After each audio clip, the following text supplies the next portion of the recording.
In the Issaquah area, many of the coal miners were from age 6 and 8 years old all the way through senior citizens. There weren't child labor laws in the 1800s, and so you'd have the children pulling the pin between the coal cars as they came out of the mine. Now, the children didn't work in the mine.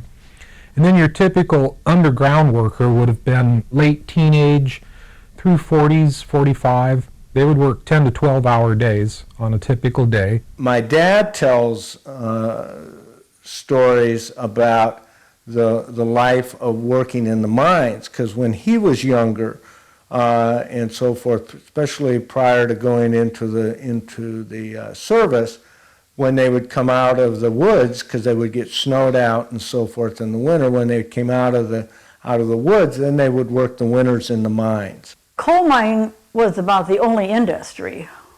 Some logging. My father, Joe, he just went to work. Well, he had to quit high school and go to work in the mines to help pay for the rest of the family. There was a community years and years ago when my mother was a child that they called Red Town, and I think it's now non-existent, but there was Newcastle and there was Red Town, and it was quite the going community for the coal mining industry back in those days. Here in Issaquah, he worked at the Grand Ridge mine, he worked at the Superior mine, I think it was called, the one above the fish hatchery, the big one that the Germans had built. And then he worked at the 2 mines that were out on the Issaquah-Renton Road, Harris Mine and Bianco Mine. Many immigrants from Finland and Austro-Hungary also immigrated to the area to work in the mines. People tended to move from areas in their home country where coal mining was predominant, and they had been working as coal miners for a portion of their lives already. They immigrated to the United States and then took up that same profession when they arrived. In the 1800s, mining was a family affair, and you learned from your parents who learned from their parents. Some of the people who were in charge of mining here were long-term mining families from Scotland, England. They would move here generally through Illinois or West Virginia as they came, because the wages were good, the weather was better, and we had a lot fewer hazards in our coal mining. When my dad he worked in the coal mines, and most of the men that were working in the coal mines, they were of different nationalities. Most of the people didn't know how to speak English. In the early days, they climbed over what is now where the cemetery is, and then partway over that, there was an entrance to the mine in the hill. And so they dropped into the mines in a hole and climbed down the ladder. So they were entering the mines from the back end to work. Their hands would become permanently stained from the coal dust, even though they wore gloves, which were only cotton gloves.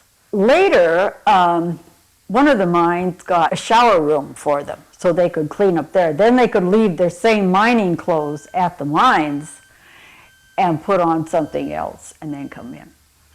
But to start with, they didn't always have that. My grandfather, Andrew, worked in the coal mines at Newcastle. My grandmother, they had a horse and buggy, and they would milk the cows, and they had little, I suppose, small, maybe 5-gallon buckets or cans, I'm not sure what size, but they would bring milk up to the miners to drink and purchase, and then they would work the mines, and my grandfather, they would exchange the buckets or whatever utensil it was, and then put them back in the cart, which was led by the horse, and the horse automatically, went back home to the farm where my grandmother would meet it as it came down the hill, and she would bring the buckets or cans in and wash them and so forth and prepare for the next delivery the next time they went up there. The conditions in the mines, well, when he first started, they used mules to pull the coal cars, and then later they got motors on them to pull the cars. But very often, they would have to dig it on their hands and knees because the tunnels got smaller as they got in, and then as they got the tunnels bigger, then they would shore them up on the sides with lumber. Of course, the biggest danger is cave-ins, because our coal seams are thin. They're anywhere from 4 feet to 16 feet thick, and the part above the coal was shale. And so as they were taking the coal out, you could have a ceiling collapse at any time. A lot of water moved through our mines. Our mountains aren't impervious, so when it rains, the water will move through cracks in the mountain, and it's going to collect wherever you have an open spot. So the coal mines had to be designed to get the water out, and it would drip from the walls, the ceiling, the floor would have water running on it. And so you could slip. All of our coal is in the ground at a 32-degree angle. And so there is no floor, and there is no ceiling except what they made themselves out of timbers and cut planks and boards. He had several injuries. He was in cave-ins and, maybe buried up to his waist. And he had broken leg, compound fracture.